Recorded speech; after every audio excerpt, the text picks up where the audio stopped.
La historia comienza con nuestra protagonista, Scarlett del Bandimion, siendo humillada en medio de una fiesta. Su prometido, el príncipe Kyle, le informa que en ese instante su compromiso ha sido cancelado. Esto deja perpleja a Scarlett, quien continúa escuchando cómo el príncipe se encuentra diciendo a todos los presentes que ha decidido formar un nuevo compromiso con la hija del varón, Teresa Hopkins. Para sorpresa de Scarlett, todos los invitados aplauden dicha noticia y comentan que son la pareja perfecta y que seguramente tendrán un futuro brillante. En eso la pelirrosa habla. Esta comienza a decir que como la prometida del príncipe Kyle, jura que cultivará su amor y serán un matrimonio eternamente feliz. El embobado del príncipe le halaga por ser tan adorable y mirando a nuestra prota le dice que es todo lo contrario una aburrida como ella. Menciona que haber tenido que guardar las apariencias como prometido de una mujer tan aburrida y estúpida como Scarlett por 17 años ha sido la peor mancha de su espléndida vida. Nuestra protagonista responde y le recuerda que su compromiso se firmó entre la familia real y el ducado Bandimion incluso antes de que ambos nacieran, por lo que le pregunta si realmente cree que puede anularla por su cuenta sin permiso. Kyle con total confianza contesta que sí, y más uno con alguien que ha cometido tantos crímenes. Scarlett le pregunta a qué se refiere. Entonces el príncipe le revela que Teresa ya le contó todo, como debido a sus celos la torturó de mil insidiosas maneras en la academia. Scarlett niega haber hecho tal cosa y agrega que es la primera vez que la ve en su vida. Esto enfurece al príncipe, quien le pregunta si acaso la menosprecia porque ve en la clase especial y ella en la normal, llamando al infeliz. Le dice que debería avergonzarse por ser una discriminadora, pero Scarlett simplemente se queda en silencio. Ante su actitud el príncipe le dice que revelará sus múltiples fechorías. Empieza diciendo que rayó los cuadernos de Teresa, la encerró en el baño, esparció rumores y para finalizar hasta le empujó por las escaleras.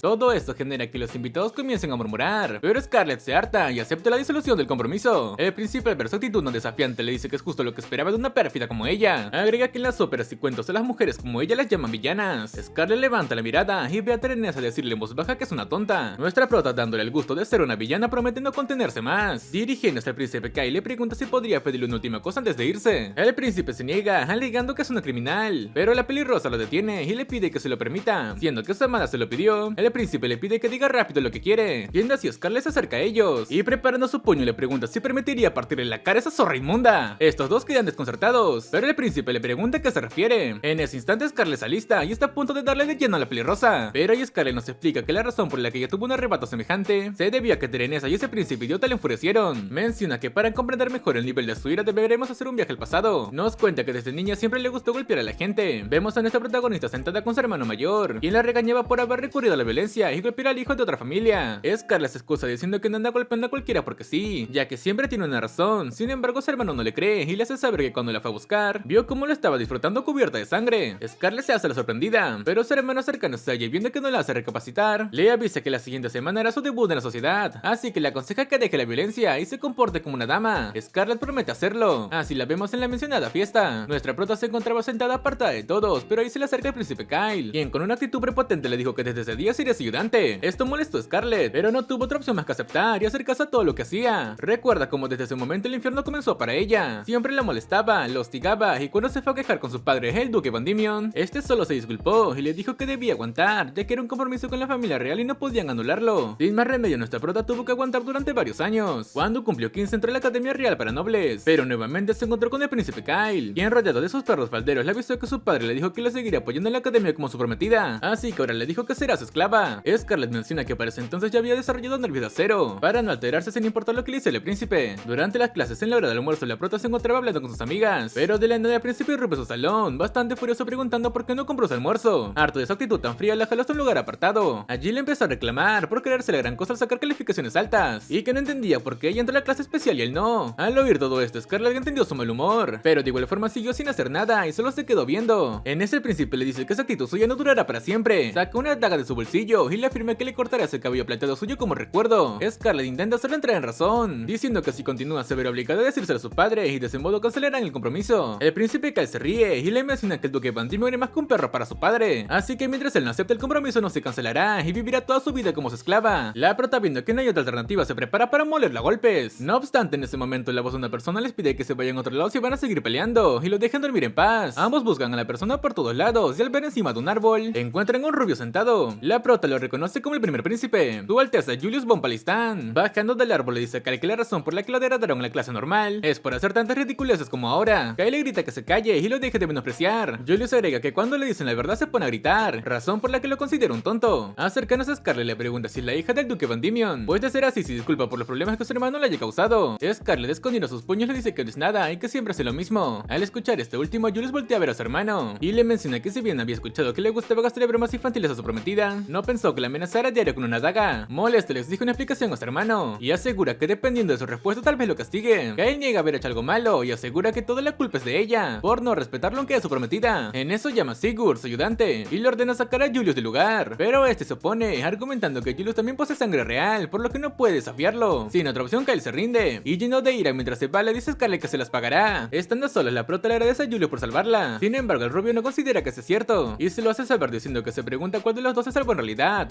Scarlett se sorprende de que se haya dado cuenta, pero cambia de tema y le pregunta el motivo de que estuviese en ese árbol. Julius revela que estaba leyendo, además que si se queda en el aula durante el almuerzo, muchos aduladores se le acercan, cosa que lo molesta. A que Scarlett nos explica que en el reino de Palestán tenemos dos príncipes, el hijo de la princesa consorte, Julius el primer príncipe, quien iba a ser el futuro rey. Sin embargo, como él no tolera la injusticia, algunos malvados nobles sintieron amenazados sus intereses y ahora intentan hacer que Kyle, el tonto segundo príncipe, sea rey. Y gracias a eso, más facciones también se pelean a tener en la academia, cosa de lo que obviamente no le interesa ser parte. En eso, Julius le comenta que por lo visto ya no le parece mala idea quedarse en el salón, ya que encontró a alguien muchísimo más interesante que cualquier libro. Al escuchar esto y ver cómo la mira, Scarlett cambia su semblante. Luego de esto, durante una mañana, en la escuela publicaron los resultados del examen de habilidades. Sorprendentemente, el príncipe Julius quedó primer puesto, mientras que Scarlett ocupa el segundo. Nuestra protagonista no puede creer que realmente haya sacado una puntuación perfecta en todo. Entonces nos cuenta que pese a que ella llegó a sacar 99 puntos en la prueba de magia y esgrima, nunca ha podido conseguir los 100, incluso cuando venció a los evaluadores. Estos se negaban a dar el 100 perfecto, alegando que le faltaba pulir sus habilidades. Por esto mismo no acepta que el príncipe Julius haya conseguido la puntuación que ella nunca pudo. Justo en ese momento aparece el susodicho, quien con una actitud sobrada se acerca a su oído y le dice que sacar una puntuación perfecta es más fácil de lo que parece. Este comentario enfureció a Scarlett, quien rehusándose a ser derrotada nuevamente, se dedicó a estudiar y entrenar hasta el próximo examen. Cuando entregaron los nuevos resultados y Scarlett se percata de que había recuperado el primer lugar, sonríe de alegría, pero nuevamente aparece Julius, quien esta vez la felicita y acariciándole la cabeza dice que verle blandir la espada concentrada escondida después de clases era todo un espectáculo. Cuando se va, las amigas de Scarlett empiezan a interrogar por tener una relación tan cercana con el príncipe Julius. La prota niega tener alguna clase de relación con ese señor y en su mente, habiendo comprendido todos los métodos del príncipe, jura no volver a caer en sus provocaciones. De este modo, durante los siguientes días ignoró cada uno de sus intentos por entablar una conversación, pero una tarde cansada de lo mismo le pregunta por qué siempre aparece donde ella está. Julius contesta que es simple coincidencia, sin embargo Scarlett no le cree y dice en su mente que lo hace totalmente a propósito. Julius de repente comienza a reír y le dice que es gracioso ver a la rosa del hielo sin muecas. Scarlett se muestra confundida, entonces el rubio le dice que sabe que aparenta ser muy inexpresiva, pero al observarla se dio cuenta que en realidad todo lo que piensa se refleja en su rostro. Scarlett, para comprobar si es cierto, le pregunta qué es lo que está pensando ahora. Julius responde, cosa que le da a entender a la prota que es cierto. No entiende cómo es posible, pues recuerda que para resistir los abusos de Kyle dio por muertos sus músculos faciales. Caminando, Julius le pregunta si se ha llevado bien con Kyle durante estos días. Scarlett niega haberlo visto, cosa que le parece raro, pues recuerda que Kyle amenazó con hacerla pagar por humillarlo. Pensativa, se pregunta si tal vez el príncipe Julius le estaba fastidiando para alejarla de su hermano. Con esto en mente lo empieza a ver de una manera diferente, pero más cuando Julius comienza a acariciar su cabello, diciendo que tiene un color plateado muy precioso y que él jamás permitiría que lo perdiera por la estupidez de un tonto. Todo este hermoso momento romántico se arruina cuando el rubio le dice que nunca había conocido a alguien tan divertido como ella. La compara con un animal exótico, cosa que termina por molestar a Scarlett, quien cambia su semblante. Julius continúa diciendo que es muy difícil encontrar una criatura que valga tanto la pena observar. Inocentemente le muestra su cuaderno de animales exóticos y le dice que no dejará que Kyle se quede con algo tan valioso, pues sería como desperdiciar un tesoro. Le sugiere que se vuelva su prometida. Sin embargo, Scarlett lo rechaza rotundamente. Regresando al presente, Scarlett nos menciona que así fue que su ira y estrés acumulados llegaron a niveles insospechados y empezó a soñar cuando en la puñetazo somos príncipes. Y ahora todo lo que había acumulado por años por fin explotó, gracias a una mecha encendida llamada Terenesa. Acto seguido le mete severo golpe en toda la cara a la pelirrosa que le manda a hablar junto a dos asistentes. Kyle le reclama por hacer tal barbaridad. Sin embargo, Scarlett con una mirada intimidante se justifica y le pregunta si tiene algún problema. El mediocre cae al suelo del miedo. Entonces la prota se acerca a los nobles invitados y les dice que desde luego todos los miembros de la facción del segundo príncipe allí presentes también la ponen furiosa. En su mente menciona que como prometida del príncipe y futuro integrante de la familia real, siempre resiste las injusticias de Kyle y los nobles malvados que lo siguen. No obstante, osaron apoyar una anulación tan absurda y hacer que todo su sufrimiento fuera en vano. Por eso supone que no les molestará que les parta la cara a todos, poniéndose los guantes y desbordando una hora asesina se lista para pelear. Algunos nobles le intentan detener llamando a los guardias, pero Scarlett, usando magia de somnolencia, los duerme. Sin nadie que los proteja, empieza a golpear uno por uno. Algunos, ante la desesperación, ofrecen a sus esposas, hijas e incluso esclavos. Acá se aclara que este último está prohibido en el país, sin embargo el príncipe Kyle lo permitía. Scarlett, después de todo esto, no puede evitar pensar que sus cerdos eran peores que animales, pero que eso le fascinaba, pues golpear sus cerdos hasta cansarse le hacía sentirse de maravilla. De este modo se prepara, y girando las manecillas del reloj les dice con elegancia: muy bien caballeros, a bailar. A gran velocidad golpea a uno, luego a otro, y continúa así dejando todo el lugar salpicado en sangre. Uno de los perros falderos de Kyle ve tremenda masacre, recuerda por fin el verdadero apodo de Scarlett, la dama rabiosa, y así también cae al suelo. Con todo el lugar limpio, la prota se acerca a Kyle y replicando los modales de la nobleza le pide que le conceda esa última pieza. Prepara su puño lleno de sangre, se planta firme y justo en ese momento llega su hermano, quien le intenta detener. No obstante, la prota no le hizo caso y con severo golpe manda al príncipe Kel contra el muro, dejándolo finalmente inconsciente. Habiendo limpiado toda la basura, chocó los puños y con una sonrisa afirma sentirse mucho mejor. Su hermano vuelve a llamarla todo asustado y ahora se le presta atención, saludando como si nada hubiera pasado. A su lado se encuentra el príncipe Julius, recibiendo una mirada asesina de Scarlett. Al acercarse saludan y explica que unos nobles lograron escapar y avisar del alboroto. Entonces le pregunta por qué recurre a la violencia. Su hermano espera que tenga una buena razón. Scarlett responde que estos hombres cometieron crímenes tan horribles que las queda mencionarlos, además que lo presumían sin ningún arrepentimiento, así que decidió castigarlos. Julius dice, ya, pero ¿y la verdadera razón? Respondiendo que le hicieron enfurecer y les dio una paliza, provocando que su hermano se avergüence y Julius se ría. Este último se emociona por ver su verdadero carácter, ya que esperó verla en acción desde que la conoció, y lo único que le molesta de todo esto es que no estuvo presente para verlo, regañándola por no esperarlo. Scarlett dice que no tuvo otra opción, y su hermano sigue asustado por la reputación que tendrá su familia por todo esto, ya que habían estado tranquilos en los últimos 10 años, y ahora no sabe qué decirle a sus padres. En eso Scarlett empieza a sentirse mareada, escuchando las voces de ambos muy lejos y cayendo lentamente al suelo. Al desmayarse escuchamos sus pensamientos, donde reconoce el sonido de una campana, el cual viene de la iglesia del dios del tiempo, Cronoa, imaginando que tal vez accedió al usar el poder de su bendición. Cuando la vemos dormida, una sombra cubre su cara, y al abrir los ojos vemos a una sirvienta encima de ella, y con una daga en la mano. Scarlett conserva la calma y le pregunta quién es, pero la sirvienta solo dice que la matará, pero cuando le iba a apuñalar esta recibe un golpe en toda la cara, mientras que la prota le advierte que no debe jugar con cuchillos. Este golpe hace temblar el castillo, y su hermano corre de inmediato a verla, pero solo es recibido con un buenos días y una sirvienta clavada en la pared. Leo, todo estresado, le dice que pasó 3 días inconsciente. El doctor no tenía idea de lo que pasaba y solo tenía miedo de que no vuelva a despertar. Sujetando su mano le muestra su preocupación y Scarlett se disculpa pidiendo que la perdone. Leo se alegra de que haya recapacitado y le pide que jure no volver a golpear, pero Scarlett se niega antes de que termine. En eso Julius entra al cuarto, contento de que por fin haya despertado. Luego de esto lo lleva a la sala para decirle que la familia real acordado anular el compromiso con su hermano. Incluso su padre aceptó que sería lo mejor para todos, además que Kel terminó de ser heredado debido al alboroto y porque ya tenía sospechas del tráfico de personas entre la facción del segundo príncipe, así que los están investigando. Para Scarlett todo esto le parece bien y pregunta cuál será su castigo, a lo que Julius dice que no podrían atreverse a castigarla. A final de cuentas la familia real no puede darse el lujo de perderla, aunque lamenta que tendrá que permanecer soltera hasta que las cosas se calmen, pidiendo que intenten no deprimirse. Después de todo obtuvo algo mucho más difícil de conseguir. Scarlett pregunta qué podría hacer, contándole que es la noticia de todo el pueblo y hay todo tipo de rumores sobre ella, una heroína que con nada más que sus puños envió a prisión a varios nobles malvados y corruptos, una figura solitaria bañada en sangre, que era tan hermosa como aterradora, siendo llamada por todos como la Dama Sangrienta, mientras que Leo solo quiere despertar de esta pesadilla, pues cuando finalmente olvidaron su apodo de la Dama Rabiosa, ahora la gente sale con lo de Sangrienta. Todo esto es gracioso para Julius, pero por el momento estarán muy ocupados, ya que hay muchos nobles del Consejo Real que fueron arrestados y deben ser reemplazados. Además, el primer ministro Godwin Beth Carmine lideraba los tontos de esa facción y debe ser castigado a toda costa. Leo menciona que su majestad, el príncipe Julius, sospechaban que alguien manejaba la facción y el príncipe Cáliz de las Sombras, por eso idearon un plan para acabar con todos los nobles. Por esto mismo se creó el servicio de inteligencia de la corona para llevarlo a cabo, y actualmente Leo está a cargo de esa agencia. Scarlett señala que entonces su hermano se ve más dolido que antes por su culpa. Julius se defiende diciendo que su culpa por hacer tantas locuras, aunque para Leo la culpa es de los dos. Entonces Julius presenta a quien desenmascara al primer ministro, alguien enviado por inteligencia como infiltrado de la segunda facción. Este se llama Sigurd Forgrave, el ex ayudante de Kyle, disculpándose por haber sido tan insolente con ella en el pasado, aunque Scarlett nunca le dio importancia, y empieza a bromear sobre la impecable actuación como ayudante de Kyle. Entonces Julius le da permiso a la prota para castigarlo si aún le guarda rencor. Scarlett se pone de pie preparando su puño y Sigurd está listo para recibir su castigo. Su hermano intenta detener a todos, pero cuando lanza su golpe vemos que solo le dio al aire y le da un golpecito en el cachete, aclarando que ya están a mano. Esto deja confundido a Sigurd y Scarlett le recuerda cómo le ayudó en el pasado, evitando que otros aparte de Kyle se atrevan a molestarla. Este dice que como caballero solo hacía su deber, pero no justifica para nada el cómo la trató. Sin embargo, la albina no quiere golpearlo, avergonzando a Sigurd mientras que Julius se ríe de él. Luego de esto la prota se retira, suponiendo que sus amigas de la academia ya se enteraron de lo que pasó en el baile y que de seguro deben estar preocupadas, así que les dará una explicación cuando los vea, ya que a partir de ahora podrá estar con ellas todo el tiempo que quiera, estando contenta de haberle dado una paliza a todos. Sin embargo, no se esperaba lo del primer ministro. En eso unos sirvientes le señalan un almacén, donde encerraron a la sirvienta que intentó matarla. Scarlett supone que esta misma pudo haber sido enviada por él. Al entrar vemos unas sogas rodeando el traje de la sirvienta, pero ella no se encuentra por ningún lado. En eso vemos un animal detrás de la puerta, que se lanza a morder a Scarlett, pero de un golpe la sienta, regañándola por sus malos modales como sirvienta, mencionando que todas deben ser tranquilas, no ser chismosas, silenciosas al caminar y sobre todo, es que deben cumplir con las expectativas de sus amos, llamando al animal Nanaka de los hombres bestia. Scarlett dice que no le hará daño y solo vino para hablar, pero si tiene ganas de pelear pide hacerlo hacerlo con su forma humana, ya que no le gustaría golpear a un animal. Es así que vemos un vapor salir del cachorro, transformándose en un chico. Esto sorprende a la prota, pero el niño toma un cuchillo, porque le dieron la orden de matarla. Scarlet nota el símbolo en su pecho, la cual es una marca de esclavo, una maldición que obliga al portador a obedecer ciegamente a su amo. La prota le pregunta si solo lo hará porque es un esclavo, ofreciendo liberarlo a cambio de que le cuente sobre la persona que lo envió. Nanaka se burla retándola a hacerlo, y de este modo Scarlet sujeta su mano, tumbándolo al suelo. Pone su mano en su pecho y usa el hechizo de revertir, haciendo retroceder las manecillas de un reloj. La prota nos menciona cómo al nacer todos en este mundo lo hacen bajo la gracia de algunos de los dioses, quienes les otorgan dones. La mayoría de personas no se enteran que Dios los bendijo durante su juventud, sino cuando están a punto de partir. No obstante, a veces aparecen algunos que se percatan de su don, y son capaces de usar el poder de los dioses. A ese poder se le llama bendición, y vemos cómo la marca de esclavo desapareció, aunque Scarlet explica que solo resta su cuerpo al estado original. Nos cuenta que retroceder el tiempo es el poder de Cronoa, el dios del tiempo. Esa es la razón por la que la familia real quiere mantenerla en ese país, aunque este poder tiene muchas limitaciones, y como consume energía vital usarlo en exceso puede ocasionar la muerte. Recordando que durante el baile es el poder de aceleración, y luego queda inconsciente. Nanaka se sorprende al conocer su habilidad, pero Scarlet le advierte que es un secreto, y si se lo revela alguien tendrá que castigarlo. Nanaka lo entiende, y como hombre bestia que es nunca olvidará el favor que le hizo. Luego de esto le cuenta sobre el hombre que lo contrató, quien efectivamente resultó ser el primer ministro, el cual dio la orden de torturar y matar a Scarlet por golpear a su hijo Jaime, uno de los tantos nobles que golpeó en la fiesta. Otro lamebotas de Kyle también le revela su otra misión, la cual era espiar los movimientos del duque Endymion. Menciona que Godwyn es un hombre astuto, ya que envió varios espías como él a la casa de todos los nobles para conocer sus debilidades y obligarlos a comprar esclavos o aceptar sobornos para que pueda chantajearlos y conseguir personas que sigan sus órdenes. Al escuchar esto, Scarlet toma una decisión, la cual es darle una paliza a Lord Godwyn. Nanaka le pide que espere, ya que Godwyn siempre está rodeado de guardaespaldas y debería dejar que su hermano y Julius se encarguen de eso, pero esto no sería divertido para ella, ya que quiere romperle los huesos antes de que lo atrapen, porque golpear a quienes te hacen enojar es lo que le hacen ser una dama. A Nanaka no le queda más opción que dejarla ir, y le informa que Godwyn aparece una vez al mes en una subasta de esclavos, pero este es mucho tiempo para la prota. Sin embargo, la subasta es en una semana, aunque no tiene la ubicación, pero puede usar a Nanaka para llegar al traficante de esclavos, así que le pide que lo lleve. Scarlet le pregunta si está de acuerdo en traicionar a su antiguo amo, pero Nanaka quiere vengarse de él por volverle un esclavo y hacer lo mismo con su gente, así que la prota le ofrece ir juntos a la capital, la ciudad de Granhild. Pero vemos como todo esto estaba siendo escuchado por Julius. 3 días después, estos dos se encuentran en los barrios bajos. Scarlet observa el mitrilo con forma de piedra que un niño le vendió por una moneda de oro. Nanako le dice que no parece, es piedra. Junto a ellos vemos al príncipe Julius, quien vino a estudiar a la sociedad, ya que al graduarse se convertirá en rey y no podrá salir del palacio cuando lo sea. Por eso es que mientras aún sea libre, quiere ver la situación del país con sus propios ojos, para así crear su nación ideal. Scarlet le dice, ya, pero ¿y la verdadera razón? Respondiendo que solo quiere verla pelear. En eso unos rufianes lo rodean, y a Scarlet le brillan los ojos, poniéndose los guantes. Nanaka le detiene para que antes puedan hablar, y les dice que buscan a John, el intermediario de esclavos. Promete que si los llevan con él serán recompensados, pero estos no saben nada, y llegaron porque un niño les contó que una tonta compró una piedra por una moneda de oro. Uno de ellos dice que se lo tienen que agradecer, sin embargo este lo había golpeado robándole la moneda de oro. Este enfurece tanto a Scarlet que rompe su mitrilo con forma de piedra, arrojando los pedazos a los rufianes y activando fortalecimiento físico, para luego usar aceleración y golpear a cada uno con puños y patadas, quedando por fin satisfecha. Uno de los rufianes empieza a describirla, una mujer de cabello plateado con ojos azules que congelan el alma, reconociéndola como Scarlet, la dama de los puños asesinos. Y cuando estaba por golpear al que robó la moneda de oro al niño, este dice que conoce al intermediario, dándole su ubicación, pero esto no lo salva del golpe de Scarlet. Julius aplaude su gran pelea, y la albina le pregunta qué era lo que hacía mientras ella peleaba, respondiendo que estaba atento por si quería un relevo, preguntando si quería que le ayude. Scarlet responde que no, y Julius le hace notar sus ganas de seguir peleando, pues su rostro la delata. Esta niega estar haciendo alguna cara, pero el rubio le dice que no se engaña a sí misma. Después de todo, su forma de actuar es lo que le hace interesante, haciendo que se moleste. En fin, Julius ofrece hablar con John, ya que a diferencia de la señorita no recurre a la violencia. Luego de esto van a la dirección que le dieron, y vemos a Julius salir con la dirección del traficante. Scarlet le pregunta cómo lo logró sin romperle ningún hueso, respondiendo que solo tuvo que presionarlo, mintiendo con que sabía que vendía la información de sus clientes. Scarlet dice que tiene talento como estafador. Julius responde que lo subestima al creer que le falta algún talento, contestando que no tiene el don de la consideración, pero ahora deben infiltrarse en la subasta de esclavos, y Nanaka tiene una idea para poder infiltrarse. Ya dentro de la mansión, Lord Tazaran les menciona que supo que anda buscando esclavos exóticos. Sin embargo, por mucho que quiere esclavos escondidos de sus padres, si una dama noble como ella se mezcla con un rufián como Yang, dañará su reputación. Scarlet le dice que la razón es porque no tiene otros contactos, además que le pregunta si no tiene alguna relación con Yang, el intermediario. Tazaran le contesta que no es nada del otro mundo, pues solo tienen un contrato donde le trae esclavos fugitivos de los barrios bajos, y que destacan por su rareza, dando como ejemplo elfos, enanos, tres aviarias, demonios y también hombres bestia como ese de allí, refiriéndose a Nanaka. Scarlet curiosa le pregunta cómo supo que él era un hombre bestia. El tipo contesta que se nota por su apariencia, además que ya viene expresamente a buscar esclavos como él, así que es obvio que vendría con un esclavo raro, destacando que el joven ha sido una excelente carta de presentación. bien, y así de la nada comienza a reírse como un desquiciado. Scarlett ya se empezaba a cansar de esto, pero Nanaka la detiene, pidiéndole que se calme. Volviendo al tema, Tatsuran le pregunta qué tipo de esclavo busca. Nuestra prota cuenta con rumores de que pronto se realizará una subasta de esclavos en la capital, así que le gustaría asistir. Tatsuran entiende esto, pero le hace saber que para participar en la subasta, primero debe pasar por una revisión, donde debe revelar su identidad y comprar o vender al menos 6 esclavos, sin mencionar que usualmente tarda unos 6 meses. Pese a ello, Scarlett le aclara que pagará cualquier cantidad. Tatsuran le dice que no es necesario, pero a cambio le propone algo. Viendo esto, que si le cede al hombre bestia que tiene allí, dirá que es hija de un pariente suyo y la llevará a la subasta. Scarlett, tras un breve silencio, le pregunta si acaso se los presentaría sin algo tan simple, así que si no es el caso, con una sonrisa le dice que cuenta con él. Ya fuera, Scarlett le pregunta a Nanaka si acaso no cree que el plan fue todo un éxito, pues Tatsuran reaccionó tal y como lo había predicho. Nuestro peli castaño le confirma, pero reconoce estar sorprendido, ya que no sabía que también podía resolver las cosas hablando. Ante esto, Scarlett no lo duda y le castiga con un pellizco en la cabeza. Mientras se iba, la prota le pregunta si está seguro de todo esto, recordándole que si le vuelven a poner una marca de esclavo se le puede borrar después, pero no puede garantizar que no le lastimen. Nanaka menciona que según lo que dijo probablemente lo venderán en la subasta, así que duda que lo traten mal hasta entonces. Además, aunque era una misión, intentó matar a Scarlett, así que quiere redimirse por eso. Justo ahí suelta un bostezo, admitiendo que tiene sueño, pues los hombres bestias son criaturas nocturnas. Nanaka de la nada que rendido del cansancio, transformándose en un pequeño cachorro en los brazos de Scarlett, la cual tan solo resalta el trabajo que le da su ama, pero que aún así es un gran trabajo, así que volverán a la posada a dormir un rato. Llegando a la posada, Julius pregunta cómo le fue, respondiendo que bien, sorprendiéndolo de haberlo hecho solo hablando. Además que le hubiera gustado verlo, pero habría sido sospechoso ver al príncipe comprar de esclavos. Scarlett está de acuerdo y acuesta a Nanaka para retirarse a tomar aire, pero Julius también la acompaña. Ahora vemos a ambos paseando por el mercado. Scarlett nota que camina detrás suyo y le pregunta cuánto tiempo más va a seguirla, respondiendo que es una coincidencia tener el mismo camino. En esto un vendedor la llama para hacerle una oferta, ofreciendo comprar un pedazo de pez para regalarle una manzana, pero es Julius quien termina pidiendo 2 pesos a cambio de las 2 manzanas. Es así que más vendedores se le acercan a Scarlett para venderle cosas, como collares y mentir y leer su futuro, pero Julius es el único que les compra algo. Entonces la albina le pide amablemente hacerle una pregunta, y es que si tiene algo más que hacer por esta calle, confesando que estaba mintiendo, llamándola adorable por creerle, a lo que Scarlett se desquita golpeando una pared, por lo que decide regresar a la posada, pero es interceptada por un pie, saboreando la dulzura de la manzana y la miel. Julius se disculpa por divertirse con ella, y aunque Scarlett no piensa perdonarlo, es convencido ofreciéndole el pie que compró para él. Luego de esto los vemos sentados en un parque. La dama sangrienta le menciona que parece estar acostumbrado a caminar en la ciudad, y es que el príncipe suele escapar de la academia para pasear, y le pregunta qué le parece el distrito comercial. La prota comenta que no tenía mucho tiempo para recorrerlo, ya que Kai la mandaba a comprar su comida, pero ahora puede notar lo lleno de vida y divertida que es. Julius se alegra por Scarlett, recordando cómo deseaba poder comer y pasar con ella. Scarlett sospecha de lo que dice, preguntando si será verdad que solo quería pasar con ella, pero le sigue molestando que retorza todo, llamándolo loco. Julius menciona que siempre ha detestado lo aburrido, y como de niño todas las personas que lo rodeaban eran horribles, pero él las encontraba interesantes. Recuerda como muchos lo duelaban para caerle bien, solo por ser el príncipe, y fue ese el momento en que vio a Scarlett siendo molestada por su hermano. Al acercarse le pregunta por qué no le dice a su padre lo mucho que le teme a Kyle, pero Scarlett con la misma mirada sádica de siempre, le dice que no tiene miedo del príncipe Kyle, llamando una broma muy graciosa a su pregunta. Este fue el primer encuentro de Julius con Scarlett. Le cuenta que muchas cosas del mundo le parecen aburridas, pero ahora solo quiere ver lo divertido que pueden llegar a tener, las pocas cosas que puede llegar a notar, y ahora mismo lo más divertido de todo es Scarlett, acercándose para darle un beso en la mejilla, y confesando que no es solo un amor romántico lo que siente por ella, pero al menos quiere hacerle sentir lo apreciada que es para él en este vasto mundo. En su habitación, Scarlett se echa en la cama, estando segura que dijo esas palabras para burlarse y jugar con ella otra vez. A la mañana siguiente se presenta ante Tatsuran de nuevo, diciéndole que tal y como lo prometió le dará el esclavo de su casa, pero a cambio le recalca que no olvide lo que le pidió. Tatsuran le dice como ordene, sin embargo al poco tiempo, menciona que eso le gustaría decir, pero antes de cerrar el trato, quiere corroborar que realmente es un hombre bestia. Scarlett le pregunta si acaso duda de ella, cosa que Tatsuran niega. No obstante comenta que de vez en cuando aparece gente malvada, que disfraza a sus esclavos de otros más raros para venderlos más caros. Esto molesta a Scarlett, pues llama a otros gente malvada, pese a que ellos son de la misma calaña, comprando y vendiendo esclavos. Pero bueno, dejando eso de lado, le piden a Nanaka que se transforme en bestia. Este de inmediato lo hace, y Tatsuran al corroborar que se trata de un hombre bestia genuino, con mucha alegría grita que será la pieza estrella de la subasta. Justo ahí al lugar llega un sujeto gigantesco, quien llamando a Tatsuran amo, le pregunta si acaso esta mujer es la nueva esclava que recibirán hoy. Es Seika que el sujeto se nos presenta como Donovan, pues Tatsuran le hace saber que esa dama es la clienta. Scarlett viendo a Donovan, reconoce que se trata de un mitad humano y mitad bestia mágica, así que se pregunta si será un licántropo. Dejando eso de lado, Donovan ve a nuestra Nanaka transformada en bestia, así que muy inteligentemente deduce que él es el esclavo. Tatsuran le pide que tenga cuidado con él, algo que solo causa emoción en Donovan, ya que según sabe los hombres bestias son famosos por su rápida regeneración. De inmediato el desquiciado le pone una correa, y al jalarlo con fuerza para que se mueva provoca que Nanaka sangre, así que enojado Donovan saca su látigo, estando a punto de azotarlo, pero es ahí que Scarlett interviene, destacándole a Tatsuran que tal parece tiene una mascota a la que le falta disciplina, cosa que piensa arreglar ahora mismo. Donovan furioso por la ofensa la llama maldita perra, y le pregunta si acaso quiere que la haga pedazos. Satsuran le hace saber a Scarlet que será mejor que no lo provoque tanto, pues ese hombre solía ser un aventurero de rango A, y un monstruo que solo el capitán de los caballeros reales podría vencer. Ante esto, la muy confiada Scarlet le pregunta ¿y eso qué? Donovan no piensa esperar más, así que por eso trata de quitarle su látigo, pero no lo logra, ni siquiera hace que la prota se mueva. Satsuran no se cree lo que ve, así que le pregunta a su esclavo a qué está jugando, pero este le asegura que está tirando con todas sus fuerzas. Scarlet, dirigiéndose a Satsuran, le pregunta si el señor Donovan estará a la venta en la subasta también, cosa que el sujeto se lo niega, ya que es su guardia personal y el capataz de los otros esclavos. Siendo ese el caso, nuestra prota con una sonrisa menciona que no se contendrá y lo mandará a volar. Y bueno, así lo hace, mandando a volar a Donovan de tan solo un golpe. Ahora cercanos a Nanaka le quita su correa y recitando magia curativa cura su herida en el cuello, para luego abrazarlo, asegurando que vendrá por él sin falta. Así que le pide por favor que resista por un tiempo, cosa que Nanaka confirma con un ladrido. Nuestra prota se levanta y ya quería hablar sobre el pago por la ventana rota, pero Satsuran con miedo le grita que no es necesario. Es más, le dice que se lo debe agradecer, pues tenía algunos problemas para disciplinar a Donovan, jurándole con mucho temor que este preciado artículo no le harán el menor rasguño. Y bueno, también le indica la fecha y hora de la subasta y dónde será. En un cambio de escena, cuando la prota se dirige a la posada, es que afuera se encuentra un carruaje de donde sale su hermano Leonardo, el cual algo molesto le resalta que ya le encontró, así que hablarán cuando vuelvan al palacio. Scarlet, viendo el carruaje, nota que adentro también está Julius, al cual tan solo lo llama príncipe inútil. De regreso al castillo, Leo le pregunta qué clase de locura han estado haciendo los dos. Julius le sugiere no hacer una tormenta en un vaso de agua y que solo averiguaban dónde estará la subasta de esclavos, pero el problema de todo esto es el riesgo de sus métodos y su imprudencia, recordándoles lo valioso que es el príncipe Julius para el país. Scarlet le da la razón, y es que Julius nunca piensa antes de hacer algo, pero Leo se molesta porque ella hace lo mismo, además que le preocupa lo que pueda pasar en ese lugar a su inocente hermanita, pese a que con solo 17 años ya tiene los tres apodos más violentos del reino: la dama rabiosa, la dama sangrienta y ahora su nuevo título, la dama de los puños asesinos. Dejan esto de lado, Julius le pregunta por cómo le dio su investigación. Las buenas nuevas es que ya saben quién organiza las subastas, quien como ya sabemos es el primer ministro Godwin, pero hay un detallito, y es que la subasta será pasado mañana. Esto toma desprevenido a Leo, pues deben apurarse con los preparativos cuanto antes, mientras que Scarlet no quita su mirada de Julius. Este se da cuenta y le pregunta por qué lo mira tanto, y si acaso quiere que le sirvan otro, desconcertando a Scarlet. Entonces la molesta señalando que ya no le queda más pay de manzana, pero si quiere otro pedirá que se lo compren. La albina se molesta por verla como una glotona. En eso Leo les propone planear lo que harán el día de la subasta, indicando que Scarlet se irá para su casa de inmediato, respondiendo que no piensa hacerlo. Su hermano insiste en que le haga caso, pero pues no le da la gana. La cuestiona por lo testaruda que es solo para poder golpear a Godwin. Scarlet menciona que pasaron muchas cosas desde el fin de su compromiso con el príncipe Kyle, habiendo dejado de soportar todo, volviendo a ser la dama rabiosa, y ya ni siquiera recuerda cuántos hombres ha disciplinado con su puño cariñoso. También ha conocido a toda clase de personas esclavizadas que son obligadas a seguir órdenes, niños que piden limosna y luchan a diario para conseguir comida, nobles sinvergüenzas que cometen crímenes para hacerse más ricos, y un caballero rubio cuya única alegría es hacerle enojar. Aparezco en la portada, dice Julius. Desde pequeña se ha preguntado algo, y es porque en este mundo son los más buenos los que más pierden, y porque las personas malvadas son las que siempre ganan más, solo aplastan y se aprovechan de lo más débil y sin piedad. No merecen ser juzgadas como una persona común, poniendo al primer ministro como ejemplo. Basada, dice Leo. También menciona que al ser un miembro de la nobleza, ha vivido en una burbuja sin saber nada del mundo, pero hay algo de lo que está completamente segura, y es que quienes merecen ser golpeados por sus puños son solo los nobles malvados y corruptos. Su hermano no entiende cómo llegó a tal conclusión, pero para Julius se acaba de tirar tremendo facto. Además que Scarlet es hija del duque más importante del reino, así que no pueden castigarla por golpearlos. Sí, cierto, dice Julius, pero como siempre Leo quiere velar por la reputación de su familia, además de que los nobles no son los únicos, pues sospechan que Godwin está aliado con el imperio Vanquish. Scarlet nos cuenta que hace 300 años Palestine y Vanquish tuvieron conflictos por la frontera. Este es un país militarizado y dirigido por los caballeros dragón, sin embargo se supone que ya tienen una buena relación. No se tienen muchos detalles, pero este aliado puede ser de los dragones del cielo carmesí y del escuadrón aéreo. Es así que en un castillo vemos una pintura de Scarlet, donde Godwin la culpa por estropear todos sus planes, y pidiendo a un sujeto de cabello rojo eliminarla. Al verlo ir se lo llama arrogante por ser un simple soldado. En eso una mujer le pide que se calme apuntándole con su arma, un regalo de la diosa Palmia. Godwin también muestra su regalo, el cual es un colgante, burlándose del tubo que sostiene, pero en eso le dispara una maceta, y respondiendo que puede quitarle la vida a cualquier enemigo fuerte que le estorbe. Esta mujer es nada más y menos que Teresa Hopkins. La noche de la subasta, Scarlet baja de un carruaje, y junto a ella se encuentra el señor Satsuran. Este le entrega un antifaz rojo y así ambos ingresan a la mansión. En simultáneo, Julius le dice a Leo que si en verdad los dragones del cielo carmesí de Vanquish están metidos en esto, con mayor razón aprueba que Scarlet se infiltre. Menciona que al estar a punto de empezar la subasta, solo podrán infiltrar a 10 miembros de inteligencia como máximo, y obviamente deberán entregar sus armas al entrar al recinto, algo que complica todo, pues si bien son buenos en combate, únicamente es cuando tienen sus armas. Caso contrario a su hermanita Scarlet, quien tiene poder de sobra para entrar sin armas. Agrega una última cosa, y es que si ella logra derrotar a Godwin y todos los involucrados en la subasta de esclavos, sus sangrientos apodos cambiarían y le llamarían la patriótica dama de los puños de hierro. Ahora pasamos con Leonardo. El pelinero ordena que estén atentos a la señal del príncipe Julius para seguir con el plan. Con todo preparado, espera que su hermana logre mantener su promesa. Así volvemos unas cuantas horas atrás. Julius, Scarlet y Leonardo están sentados conversando. Este último le le dice a Scarlett que le permiten infiltrarse, pero con una condición: evitar todo tipo de violencia innecesaria, pese a que ella aceptó su condición, se dice a sí mismo que es inútil, y que sí debió detenerla. Por otro lado, Scarlett se encuentra observando todo el lugar. Ahí se escuchan unos ricachones hablar sobre los esclavos que piensa comprar. De pronto se apagan las luces, y mientras camina, Scarlett choca con un sujeto. Esta siente que se le hace conocido, pero no logra identificarlo. En ese instante las luces del escenario se encienden, y el presentador da comienzo a la subasta. Con un chasquido la orquesta empieza a tocar. De pronto traen a la primera esclava, una especie de aviar con una sola ala. De inmediato los nobles ofrecen una gran suma de dinero. Todo esto estaba siendo visto por Scarlett, quien se mostraba furiosa. De pronto Julius aparece a su lado. La prota le pregunta qué hace allí, a lo que este contesta que vino a ver cómo iba todo. Le pregunta si encuentra a Godwin. La prota lo niega, pero menciona que tiene una idea de dónde puede estar. Julius le avisa que los caballeros reales están listos para la señal, por lo que si no se apresura le quitarán a su presa. Scarlett se detiene y volteándola a ver le pide que haga un trato. Promete que le dará una buena paliza a Godwin, pero eso requerirá un poco más de tiempo, así que le pide que retrase la redada un poco. Julius acepta, pero le pregunta que ofrecerá a cambio su deseo. Sin más remedio, la prota menciona que le juraron a la lealtad inquebrantable la corona, y también a este reino hasta el fin de sus días. Julius rechaza esto, y sujetándola de rostro le pide que le jure lealtad a él. Scarlett contesta que dentro de poco lo será. Después de todo, él será el próximo rey. Julius se niega a esperar más, así que le pide que lo jure en ese instante. Sin otra cosa que responder, Scarlett finalmente acepta. Siendo así, Julius le pregunta la ubicación de Godwin. Scarlett le señala en dirección a la parte superior del escenario. Julius le pide que se lo muestre, y así ambos se dirigen a ver al hombre que Scarlett y sus puños tanto anhelan, su querido saco de arena. Cambiamos de panel. En una habitación subterránea donde están todos los esclavos, una madre elfa es separada de su hija y llevada a la subasta. La pequeña intenta seguirla, pero Nanaka la detiene y le sugiere no luchar en vano. La pequeña cae al suelo a punto de llorar. Sin embargo, Nanaka la abraza y le promete que todos estarán a salvo. De vuelta con la prota, ella y Julius acaban de dormir a los guardias. En el camino se encuentran con un grupo de matones protegiendo el lugar. Rápidamente Scarlett se prepara, mencionando que antes del plato principal comenzarán con una divertida fiesta y unos aperitivos. De esta manera, al compás de la música, derrota a cada uno de los matones, con golpes brutales hasta derrumbar con el cuerpo de uno la puerta de la habitación, en donde se encuentran Godwin y los demás. Nuestro protagonista saluda a Godwin, llamándolo saco de arena mientras se quita el antifaz. El viejo queda asustado al verla, pero su hijo la confronta. Irritado por volverla a ver, le dice a su padre que les encargará. Alza su mano e intenta conjurar magia. Sin embargo, este es cancelado por Julius con su anillo. Desconcertado, Jaime se pregunta qué diablos pasó. Su padre reconoce el anillo, pues se trata de aquel que puede anular la magia de cualquiera en el reino, el anillo del sello imperial. Aún más desconcertado, menciona que si esa persona puede usarlo, significa que es el príncipe Julius. En un intento de mantenerse calmados, se intentan autoconvencer de que él nunca estaría en un lugar como este, por ende lo llaman impostor. Godwin ordena traer esa cosa con ellos. En ese instante, una criatura peluda irrumpe la habitación. Al verlo, Scarlett lo reconoce como el señor Donovan. Godwin ordena acabar con los intrusos, pero en ese preciso momento llega Sigurd, quien le provoca 2 cortes en la mano. Godwin ordena nuevamente a todos sus súbditos que ataquen sin piedad. Siendo así, Sigurd les pide a Scarlett y Julius que se alejen ahora mismo, pero la prota la agarra de la ropa y lo manda para el suelo. Se acerca a su hijo y le dice que no debe quitarle su comida. Le recalca que su único oponente es el licántropo y que el resto de nobles malvados son de ella. De esta manera, ambos se preparan para el combate. Al mismo tiempo, el presentador da paso a la orquesta para tocar la tercera sinfonía de T-Bone. La dulce doncella, en el instante que dice esto, Scarlett se encuentra girando sujetando la pierna de uno de los nobles, hasta crear un tornado y mandarlos a volar. Unos cuantos se le han disparado hasta la sala principal, causando alboroto en todos los presentes. Minutos después llega Leonardo, y al ver semejante escena exclama con desespero que su hermana finalmente se ha convertido en una genocida. Scarlett aclara que no los mató, sino que los golpeó con el revés. Obviamente, Leonardo no le encuentra sentido a esto, así que le reclama por hacer tal barbaridad. Pero en eso escuchan más alboroto abajo. Sigurd y Donovan se encuentran peleando. Leonardo se percata que los invitados están escapando. Julius se aparece y menciona que ya no podrán seguir trazando la entrada de los guardias, pero Scarlett le exige que espere, ya que todavía no golpeó a Godwin. Julius hace caso omiso y le ordena a Leo que vaya tras Godwin. Scarlett le recuerda el trato, entonces Julius le promete que la dejaría golpear a Godwin con sus propias manos. Leonardo le pregunta de qué están hablando, a lo que Julius contesta y le revela que hemos hicieron un juramento, razón por la cual debe cumplir la promesa que hizo. Leo, sorprendido, le pregunta a su hermana si realmente hizo un juramento con el príncipe. La prota se lo confirma diciendo que le juró que le sería fiel toda la vida. Esto llena de esperanza a Leo, quien con alegría exclama que su hermanita por fin ha madurado. En ese instante, Julius lanza la señal y de inmediato todos los soldados inician la redada. Por su parte, Leonardo, más emocionado que nunca, se pone manos a la obra. Con su ojo mágico usa clarividencia y tras buscar por unos segundos se encuentra Godwin y Jaime intentando escapar por el techo por la escalera central. De pronto detecta algo más, un guiberno cercanos al techo. Con esto, Julius finalmente confirma la conexión que tiene Godwin con los dragones del cielo carmesí. Le sugiere acelerar el paso, pues si por algún motivo Godwin logra ir a Vanquish, no podrán hacerle nada. Al llegar hasta las escaleras, Leonardo menciona que están en el primer piso subterráneo y el techo está en el 5º piso. Sabiendo esto, cree imposible que lo alcancen. En ese preciso momento, Scarlett se comienza a quitar los zapatos y preparándose para correr le pide a su hermano que se encargue de Nanaki y los demás, exclamando aceleración, triple potencia, parte a gran velocidad. Mientras sube las escaleras, nos explica que la bendición de Cronoa, aceleración, hace que su tiempo pase más rápido, dándole así velocidad sobrehumana. Luego de varios pisos rompe una ventana y trepa los muros con grandes saltos hasta llegar al techo. Estando en el aire, ve a Godwin y Jaime corriendo en dirección al dragón. El insolente de Jaime le ordena al encapuchado que baje baja de su dragón y se arrodilla ante ellos. Esto molesta al sujeto, quien llamándole sucia basura le ordena a su fiel amigo que los acabe. El dragón levanta la cola y están a punto de golpearlos. Llega Scarlet para detenerlo con una sola mano. Esto fascina al dueño del dragón, quien quitándose el abrigo se arrodilla y le pide que se case con él. Scarlet lo rechaza y metiéndole una cachetada lo manda a volar. Al ver a su dueño inconsciente, el dragón ataca a Scarlet. Sin embargo, la prota la agarra del colmillo y con una descomunal fuerza lo somete contra el suelo. En ese el pelirrojo se levanta y resaltando el hecho de que le haya partido la cara y que haya derribado a Rex un solo golpe, le vuelve a decir que se enamoró más de ella y quiere cortejarla. La prota le mete un golpe pidiéndole que se retire. Sin embargo, este tipo es terco y continúa diciendo sandeces. Scarlet se harta y lo manda a volar con una patada, pero ahora sí el tipo se vuelve a levantar, aunque temblando. Dejándose de bromas, Scarlet le pregunta si realmente debería estar perdiendo el tiempo con ella. Le recuerda que su objetivo también es eliminar a esos inútiles. Después de todo, es el príncipe heredero del Imperio Vanquish, Alflame Rare Vanquish. Alflame confirma que vino a matar a esos dos. Esto enfurece a Godwyn, quien le pregunta si acaso piensa deshacerse de él después de toda la información que les dio. Le recuerda que le prometieron que lo harían ministro de Vanquish. Alflame con repudio le pregunta si realmente creyó que le darían un puesto tan alto a alguien capaz de vender a su país. Lanzándole su alabarda exclama que los traidores deben resignarse a morir, pero como era de esperarse, Scarlet salva a Godwyn, rompiéndole la alabarda en el aire, afirmando que no permitirá que le quiten su comida. De la nada, Alflame la sujeta de los pies, mientras le dice que tiene unos malos hábitos. Sin embargo, solo la hace aún más encantadora. La prota, al ver que no tiene ningún cuidado en acercarse, le pregunta si acaso tiene plena confianza en su resistencia. Alflame contesta que sí y le explica que puede usar metalización, la bendición de Meteor, el dios del acero, que vuelve su cuerpo invencible a cualquier ataque físico y que por lo visto ya también puede usar una bendición. Sin embargo, no podrá derrotarlo con sus puños. Le dice que si lo entiende mejor se quede tranquila y observe cómo acaba con esa rata. En eso Scarlet le menciona que todavía hay una forma de derrotarlo. Entrelaza sus dedos detrás de la nuca del Flame y le empieza a dar rodillazos hasta para llevar. Luego de un rato, el Flame le pregunta si ya dejará de luchar, pero al decir esto intentar acercarse, siente como todo su cuerpo se cae para un lado. Confundido se pregunta qué pasa y se causa una contusión cerebral. Sorprendido, felicita a Scarlet y nuevamente le pide que se vaya con él. La prota ignora su propuesta y agarrándolo de la ropa le pide que vuelva a su nación de una vez. Potencia su mano con aceleración y con una gran fuerza lanza al Flame hasta su país. Habiendo acabado con el molestoso del Flame, voltea a ver a Godwyn, pero este, sabiendo lo que le espera, suplica que lo perdone por intentar matarla y también por usar a Terenesa para que Kyle rompiera con ella. Este último llama la atención de la prota y sabiendo ahora que él fue quien hizo que Terenesa sedujera a Kyle y que también por su culpa sufrió esa terrible humillación en el baile, piensa hacerle lo peor. Godwyn aclara que eso no es cierto, que él simplemente aceptó lo que esta muchacha le propuso. En un intento de salvarse propone contarle todo a cambio de dejarlo ir. Le revela que en realidad Terenesa no es de este mundo, sino una humana que fue transportada por la diosa desde otro mundo. En un cambio de panel, el señor Sataran regresa a la celda para llevarse a Nanaka y huir del lugar. Sin embargo, es emboscado por Leonardo y los demás. Ahora regresando con Scarlet, este le resta importancia a lo que Godwyn le reveló y acomodándose el guante le pregunta si ya puede golpearlo. El viejo le pide que espere y comienza a ofrecerle cualquier cosa que le pida. Si en este el caso, Scarlet le pide un saco de arena de mirada aguda. Nari respingado y bastante panzón. Al pensarlo un poco, Godwyn se percata que se refiere a él. Nuestra prota lo felicita. Entonces, llamando a los adorados sacos de arena, activa sobreaceleración. En segundos las manecillas de reloj se aceleran. Scarlet nos explica que en esa dimensión, donde el tiempo transcurre a 0.01 segundos de lo normal, ella es la única que puede moverse a velocidad habitual. Al instante la prota remete contra Godwyn y mientras lo muele a golpes le hace saber que todo esto es por la gente inocente que lastimó. Al acabarse el tiempo de esa habilidad, Godwyn recibe todos los golpes en una milésima de segundo, con lo cual sale disparado contra la pared. Nuestra protagonista cae algo agotada. De pronto parte su cabello se teñe de negro y su vestido se pinta de sangre. De rodillas piensa que su hermano se volverá a enfadar con ella al haber teñido su cabello negro por usar tanto su bendición. Justo cuando estaba por caer al suelo, Julius aparece y la sujeta. Confundido, Scarlet lo llama hermano, pero Julius se disculpa por decepcionarla y le aclara que es él. Jurando la seriedad de su mano, le pregunta si puede ponerse de pie. La prota niega poder hacerlo. En ese momento también llegan Leonardo, Nanaki y Sigurd, quienes bien preocupados le preguntan si se encuentra bien. Scarlet contesta que sí. Entonces Sigurd le pregunta por Godwyn. La prota le indica que lo ensartó en el muro de enfrente. De repente el viejo Godwyn se levanta y apuntándole con un arma le grita que muera. Al escuchar el sonido del disparo todos entran en pánico. Sin embargo, Julius interpone entre ambos y recibe el impacto de la bala, cayendo muy mal herido y apoyado en su hombro. Le dice a Scarlet que no tiene remedio, siempre se descuida en el último segundo. Tras esto cae inconsciente. Godwyn por su parte se jacta de haber podido matar al príncipe Julius. Esto enfurece a la protagonista, quien fuera de sí se abalanza contra el panzón. Llena de ira se sube encima suyo y lo está por golpear, pero ahí el viejo se burla, diciendo que da igual cuántos golpes le dé, porque no servirá de nada. Al descubrir su camisa y ver un colgante,